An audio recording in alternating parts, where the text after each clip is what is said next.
Maulana Habib Lutfi bin Yahya adalah sosok ulama Indonesia yang karismatik. Lahir di Pekalongan 10 November 1947 silam, Habib Lutfi menjadi salah satu tokoh muslim berpengaruh di dunia. Dakwahnya yang lembut dan menyejukkan hati membuat Habib Lutfi banyak dikagumi dan disegani oleh umat. Menciptakan alam semesta ini yang tidak untung sama sekali, tidak menciptakannya tidak rugi. Di usianya yang tak lagi muda, Habib Lutfi masih memberikan tausiah di berbagai daerah. Kediaman Habib Lutfi pun tidak pernah sepi oleh tamu, baik dari kalangan masyarakat hingga tokoh penting tanah air. Bahwa kita semua ini Habib Lutfi dikenal juga sebagai sosok yang nasionalis. Dirinya santer menyuarakan nilai-nilai kebangsaan dan pluralisme di setiap tindakan dan ceramahnya.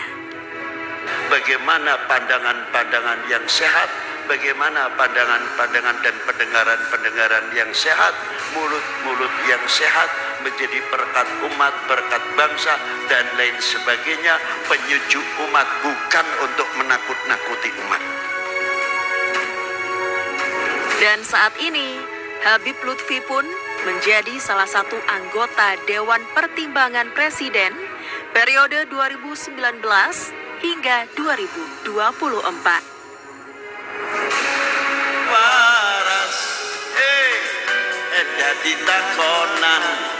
Di balik sosoknya yang bersahaja, Habib Lutfi gemar bermain musik. Bagi Habib Lutfi, NKRI adalah harga mati. Indonesia tidak bisa dipecah belah oleh apapun.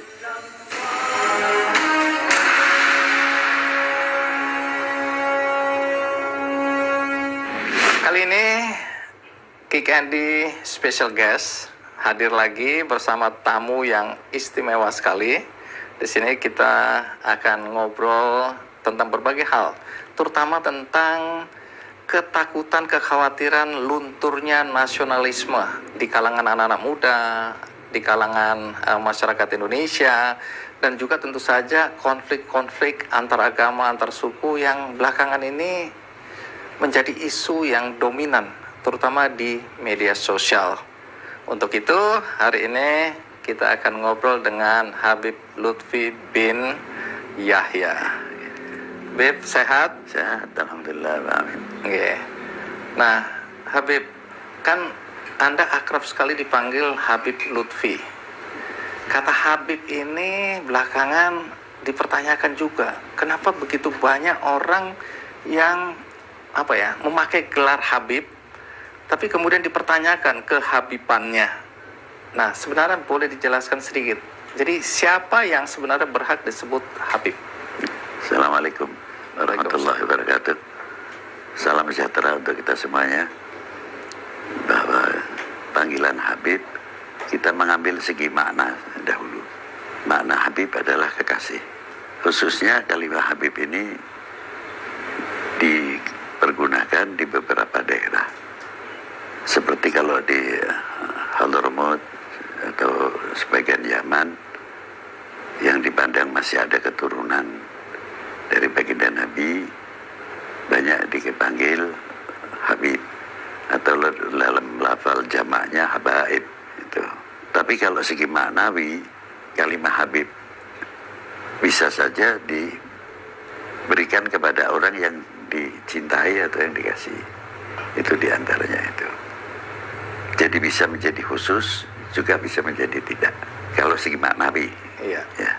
Tapi kenyataannya kan banyak sekali anak-anak muda sekarang atau mereka yang relatif usianya masih muda yang kemudian mengatakan bahwa mereka itu adalah Habib.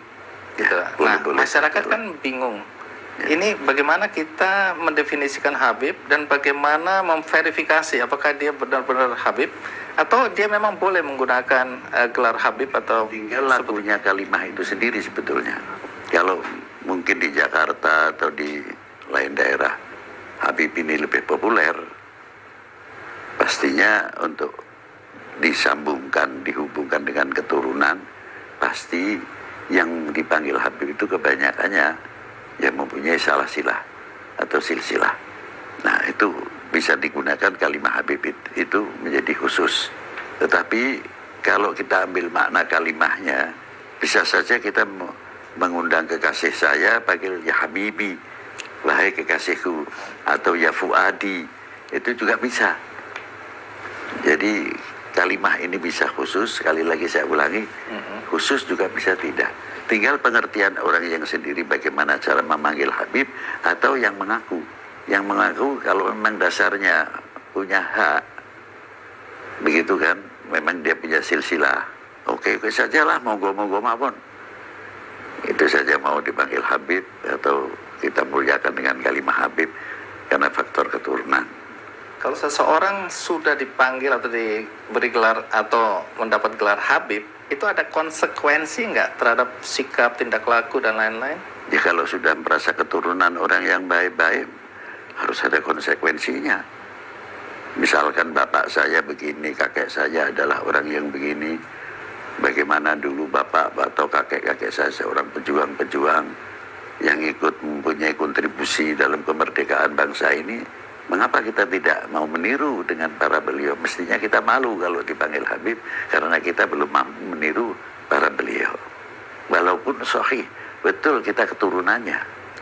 Tapi secara pribadi, korek dan introspeksi pribadi akan melihat pas atau tidak perbuatan kita ini masih kurang dan sebagainya.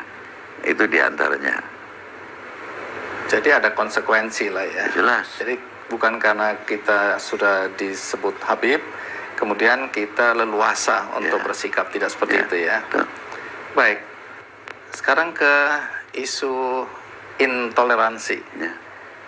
Karena beberapa lembaga ya penelitian melakukan riset penelitian dan resultnya atau hasilnya, kesimpulannya di masyarakat kita sikap intoleransi itu meningkat. Misalnya dari Wahid Institute ya, kemudian ada Setara Institute, itu menyimpulkan memang ada peningkatan intoleransi antara warga masyarakat ya. Bahkan ada di satu daerah dilakukan survei, itu tingkat atau jawaban dari respondennya itu mengagetkan karena persentasenya cukup tinggi yang mengatakan bahwa mereka tidak mau bertetangga dengan orang yang berbeda agama.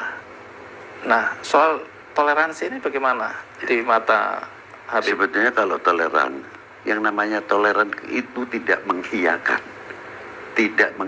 hukum di antara paham yang lain dengan satu sama yang lain. Misalkan beda agama, ya silakan itu haknya. Tapi hubungan kita di antara sesama umat beragama, umat ini, kita harus, apalagi sebangsa setanah air, dengan adanya hubungan yang baik, dengan toleran yang baik, akan memperkuat pagar-pagar ketahanan nasional. Paling tidak, kita menjadi bangsa, menjadi umat ini tidak mudah dibenturkan. Intinya di situ.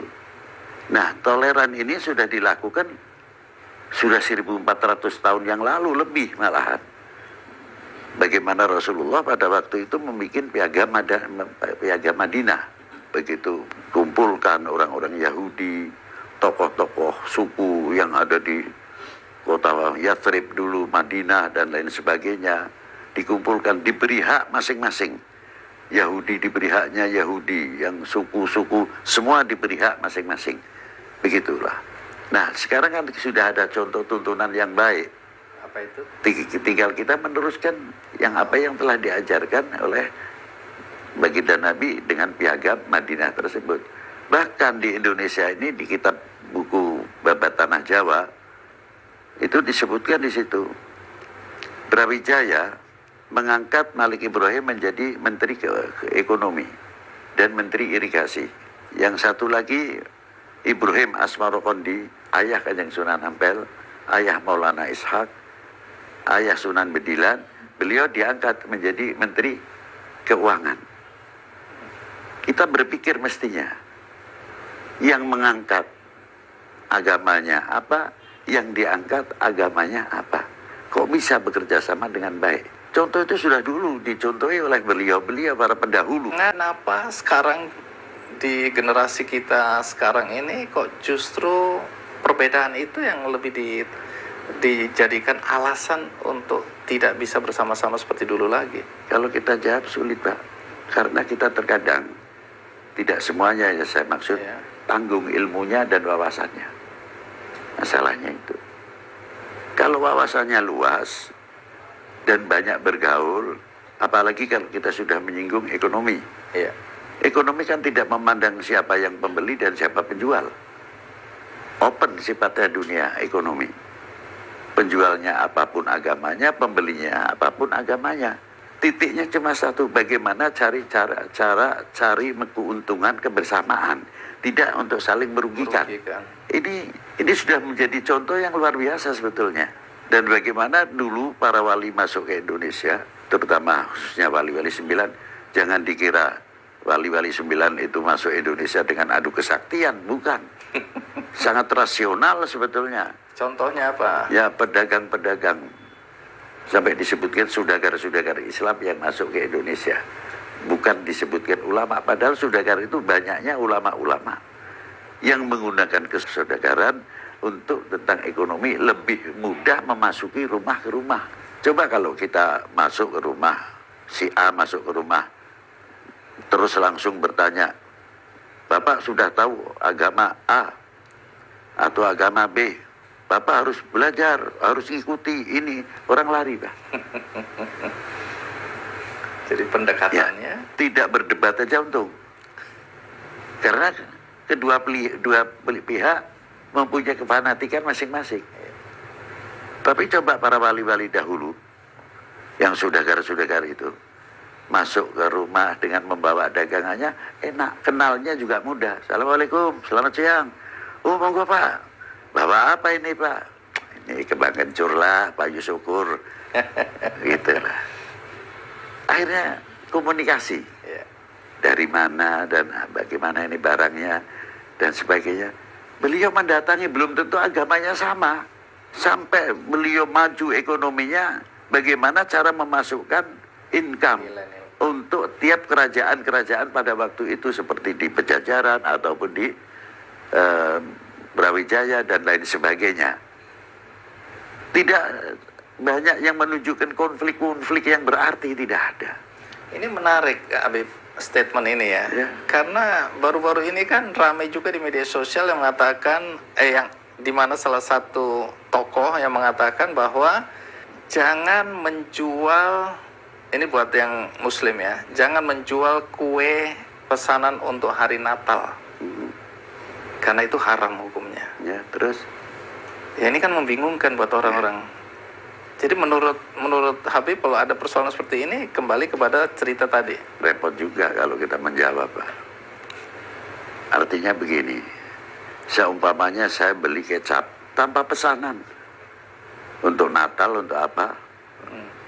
Mungkin sebaliknya, paham atau agama yang lain ketika untuk menyambut Idul Fitri. Bisa saja sama kalau kita mencari segala kesalahan. Coba kalau kita lebih luas lagi, coba kita beli kecap.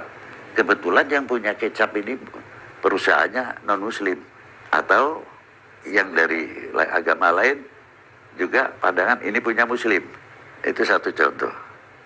Kan tidak apa-apa jual beli begitu saja, kan tidak apa-apa. Lo ingat juga, kalau yang beli lain agama mungkin keuntungannya untuk membuat sarana tempat ibadah sesuai agamanya, kamu mau bilang apa? Itu satu contoh saja yang kecil lah. Kalau ini kan tadi jelas buat Natalan begitu. Nah, coba kalau kita sempit pola pemikiran, saya tidak mau tahu dia mau Natal mau apa, kita jual beli masalahnya. Jadi kita silahkan mau pesen, saya tidak mau tahu. Anda yang penting pesan saya roti, mau untuk Natal kayak mau apa, kayak sebodoh, kita tidak mau tahu. Mari kita berekonomi yang baik. Itu diantaranya. Oke, tanpa merugikan salah satu pihak lah ya. Yang penting itu kan. Oke. Nah, soal intoleransi ini, apakah ini kan banyak orang yang khawatir, tadi saya sempat sampaikan. Tapi menurut Habib, apakah itu sudah betul-betul mengkhawatirkan soal intoleransi? Karena kan banyak berita juga nih, ada sekolah-sekolah negeri yang mengharuskan misalnya muridnya harus menggunakan jilbab. Bahkan yang bukan agama Islam juga wajib menggunakan atau mengenakan jilbab. Ini kan orang ribut ya. Terus kemudian soal penghormatan pada bendera, dibilang haram, nggak boleh menghormat atau menyanyikan Indonesia Raya juga nggak boleh. Ini kan banyak sekali berita-berita seperti itu. Jadi ini membuat orang nggak punya pegangan ini. Banyak masyarakat bertanya-tanya. Tapi seberapa mengkhawatirkan situasi seperti ini di dalam pandangan Habib? Merobek pertahanan nasional, ketahanan nasional, saya kira masih wajar-wajar saja, asal wajar pendapatnya. Tapi kalau kita sudah menjurus kepada pertahanan nasional, akan menggoyahkan ketahanan nasional, nah perlu adanya penyuluhan dan pemberitahuan yang turun ke bawah. Harusnya solusinya di antara itu, memberitahu apa sih sebenarnya toleran ini dan lain sebagainya, mestinya begitu. Baik, soal penghormatan terhadap bendera merah putih ini ya, penghormatan dengan menyembah kan berbeda. bedanya di mana bisa Ya, jelasin? kalau menyembah itu adalah peraturan, ada i'tikad yang menyekutukan. Tapi kalau menghormat itu tidak. Seperti kita lihat, oh ini guru sekolah saya, kan? Selamat siang Pak, guru saya. Apa itu tidak boleh? Nah, penghormatan terhadap merah putih itu nanti larinya akan menjadi nilai bangsa ini. Bagaimana korelasinya? Nah, kalau sudah bangsa ini mengangkat benderanya bukan untuk dikultuskan, sebab ini lambang dan filosofinya sangat tinggi di dalam merah putih, walaupun tidak ada sehuruf pun, satu huruf pun di dalam merah putih. Di situ ada kehormatan bangsa, harga diri bangsa, jati diri bangsa, sampai tegaknya merah putih kembali karena kita mengerti harga diri bangsa. Pada waktu itu dijajah, bagaimana menegakkan merah putih kembali pada waktu itu, sehingga dengan adanya merah putih, satu lambang yang cukup untuk kita hormati. Apalagi kalau waktu 17 Agustus, hormat kepada sang saka merah putih, keren. Semuanya begini bukan nundukkan kepala kok, tegak. Nah, kita menghormati apa? Apa secarik kain atau seutas tali? Atau dengan tiangnya? Tidak. Simbol. Itu simbol mengandung filosofi yang luar biasa. Bendera ini berkibar tidak dengan sendirinya. Kemerdekaan Indonesia itu didapati dengan berdarah, bukan hadiah. Maka dari itu kita tegakkan sang merah putih supaya masyarakat itu tahu, atau dengan kirap dan lain sebagainya. Mengingatkan kembali, ini loh bendera kita ini perjuangannya luar biasa para tokoh, supaya kita ingatkan kembali dengan kirap kemana saja dengan kirap merah putih, membangkitkan kembali supaya bangsa ini, anak-anak kita supaya tidak lupa kepada pendiri bangsa ini, sesepuh bangsa ini. Maka dengan cara kirap merah putih, kebinekaan. Jadi itu tujuan dari Habib dulu ya, menginisiasi kirap merah putih ya. Itu membangkitkan kembali. Tujuannya adalah mengingatkan kembali pada nilai-nilai perjuangan. Perjuangan. Ya. Karena bendera ini bisa berkibar bukan begitu saja, tapi penuh pengorbanan, penuh dengan darah. Otomatis itu. Lalu kalau kita sendiri yang tidak menghormati, apa menunggu bangsa lain untuk menghormati? Tidak mungkin. Nah, kalau kita sudah tidak menghormati kepada merah putih, jangan salahkan bangsa lain, oknum bangsa lain yang tidak menghormati kepada kita. Kita sebagai bangsa saja tidak menghargai. Kalau dalam konteks tadi, berarti kita menghormati itu bukan menyembah. Berbeda. Kalau urusan mengatakan, itu bisa syirik. Kalau urusan syirik, tidak usah ke bendera terlalu jauh. Minum obat saja kalau mempunyai i'tikad yang menyembuhkan saya, obat itu sudah syirik. Kok terlalu jauh amat sih? Amatnya nggak jauh kok. Baik, menarik sekali ya. Nah, menyanyikan lagu Indonesia Raya itu juga ada sebagian bilang haram hukumnya. Sampai di sini bagaimana pemahaman Habib soal menyanyikan lagu atau bermain musik lah? Ya, bahwa tanah air ini hakikatnya pemberian siapa? Diamanatkan kepada siapa? Kepada siapa bangsa?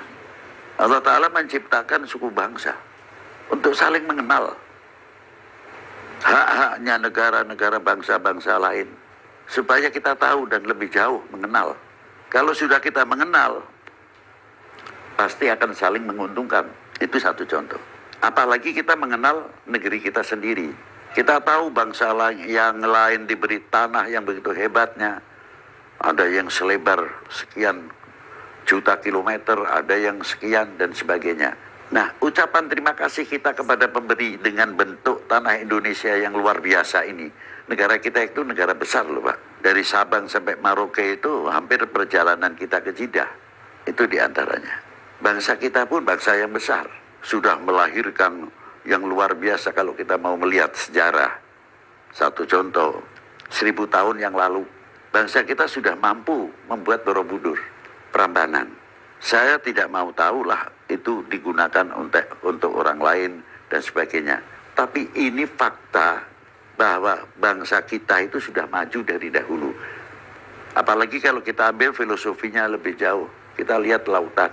Kita sering menyebut tanah air dan sebagainya.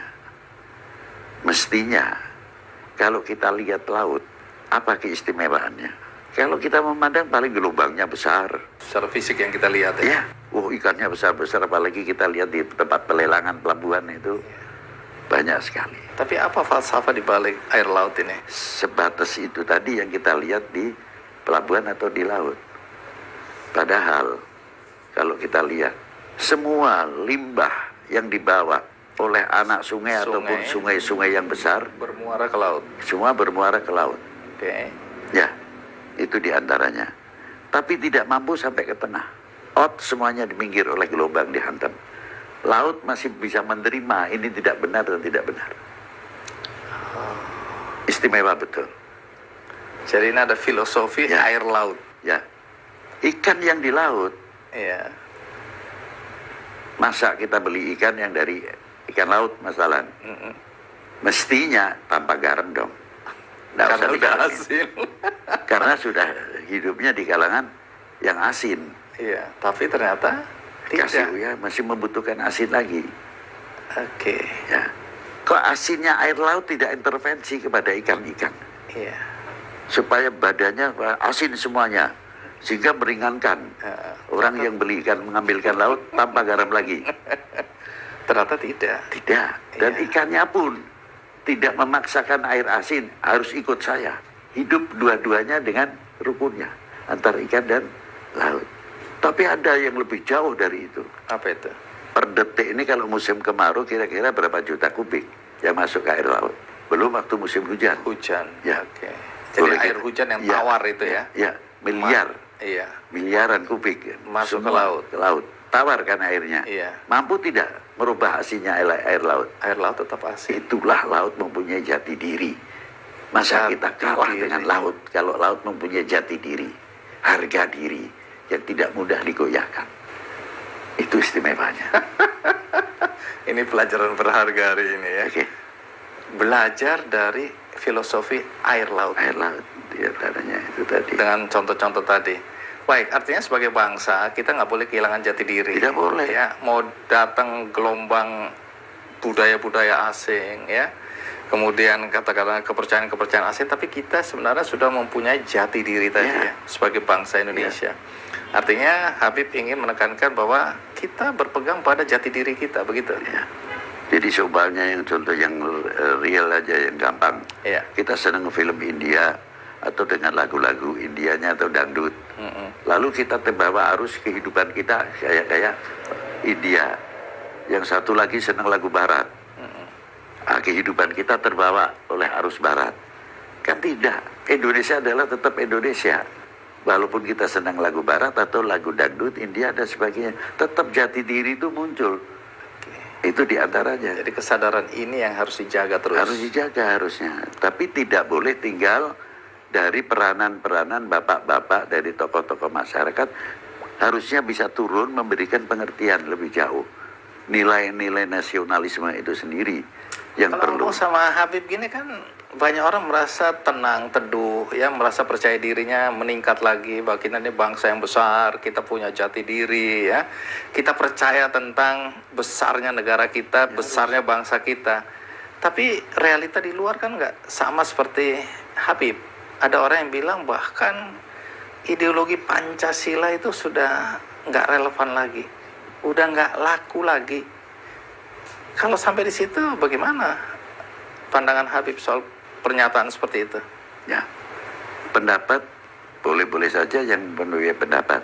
Tapi apakah ganti yang lebih baik dari Pancasila sudah ada? Ada yang usul Belum khilafah. ada. Kalau khilafah, itu kan untuk tertentu khususnya. Apakah orang lain pasti menerima? Tapi yang mengusulkan di ideologi kita diganti khilafah kan mengatakan Pancasila tidak mensejahterakan semua orang. Sejauh mana orang yang mengatakan demikian dengan mempunyai kontribusi apa untuk di Indonesia dalam rangka kemerdekaan? Tapi Ya. kan pandangan itu ada sekarang ini. Karena apa? Nasionalismenya melentur. Bisa saja yang demikian. Atau pengertian nasionalisme yang berbeda. Nah, sedangkan kita nasionalisme kita belajar menguak sejarah. Mengambil dari sejarah. Bagaimana pendirian kita di dalam berjuang. Mempunyai etikot di dalam berjuang. Mengusir penjajah. Sehingga kita mampu merebut negeri ini dengan benderanya kita kembalikan merah putih tetap jaya. Itu pendiri-pendiri kita para pendahulu. Itu sebenarnya. Nah, sejauh mana kita mengenal para beliau-beliau. Terkadang kita tidak pernah. Sekarang satu contoh saja. Banyak tidak di rumah-rumah ini ada gambarnya Bapak Jenderal Sudirman, Diponegoro. Jangan ditanya siapa Jenderal Sudirman, nggak Ya. tahu, jangan-jangan. Oke, apa maknanya di sini? Supaya anak-anak kita itu mengenal. Kalau dia bolak-balik keluar rumahnya tetap melihat gambar itu. Terus lama-lama anak kita akan tanya, Pak, sebetulnya gambar itu Pak Dirman itu siapa? Baru diceritakan. Baru tahu. Nah, sekarang mana mungkin anak-anak kita tahu tentang pahlawan-pahlawan kita. Di rumah kita sudah jarang yang gambar pahlawan-pahlawan tokoh-tokoh kita. Dari mulai Tengku Umar, Cedi Tiro, Sisingamangaraja, lain-lainnya, sampai ke Banten, sampai ke Demak, dan lain sebagainya, Ibu Kartini, dan tokoh-tokoh lain banyak sekali menjadi para pejuang-pejuang Republik ini. Itu kan tadi dimulai dari rumah, ya. Ya. Bagaimana orang tua Ya. menurunkan nilai-nilai tadi, Jelas, ya. ya. Tapi sekolah kan punya pengaruh yang besar juga terhadap anak-anak ini. Ya, tergantung guru-gurunya juga. Kalau dari rumahnya sudah klop dengan guru-gurunya, saya kira anak ini akan menambah sedikit-sedikit, lama-lama dia akan fanatik terhadap bangsa dan tanah airnya. Nah, ini ada yang menarik juga. Orang selalu mengambil kiblat Arab Saudi misalnya, ya. Oke. Semua nilai-nilai yang dulu dijalankan di Arab Saudi itu kemudian ditransformasi di negeri kita. Tapi Arab sekarang kan berubah sekali, Arab Saudi, ya. Sangat terbuka, modern, memberikan peran yang lebih pada perempuan, ya. Kalau sampai di situ, Habib melihat apa relevansinya dan dampaknya terhadap Indonesia di kemudian hari melihat perubahan yang Saya signifikan. secara pribadi tidak mau turut campur tangan negeri orang. Oke. Ya. Silakan saja, itu hak Saudi. Mau modern sekarang sudah ada pakai cadar lagi, anak orang perempuan nyetir kendaraan, monggo, itu haknya pemerintah Saudi. Nah, kita orang Indonesia harus mempunyai sikap Indonesia. Nah, kalau sikap Indonesia ini sekarang, kalau kita bilang secara fisik, ya, kebaya ini, memakai kebaya juga mulai diharamkan, Habib. Ya. Katanya karena lekuk tubuh perempuan itu terlihat jelas. Nah, soal kebaya ini kan sebenarnya jati diri kita juga, wujud jati diri yang kita. nampaknya aurat itu fisik, bukan pakaiannya yang ketat, itu bukan. Kalau segi adab dan kesopanan memang kurang baik, tapi auratnya sudah rapat oleh pakaian itu sesuai dengan hukum yang diterapkan, yang diterangkan oleh ajaran-ajaran apa yang ada dalam Quran maupun hadis. Sudah memenuhi syarat, cuma kurang sempurna karena bentuknya kelihatan karena ketatnya pakaian. Sekarang lagi digalakkan untuk berpakaian nasional seperti itu. Misalnya salah satu diantaranya adalah menggunakan kebaya. Sampai di situ, kalau ditanya, Habib, boleh nggak? Jawabannya apa ya? Yang mana?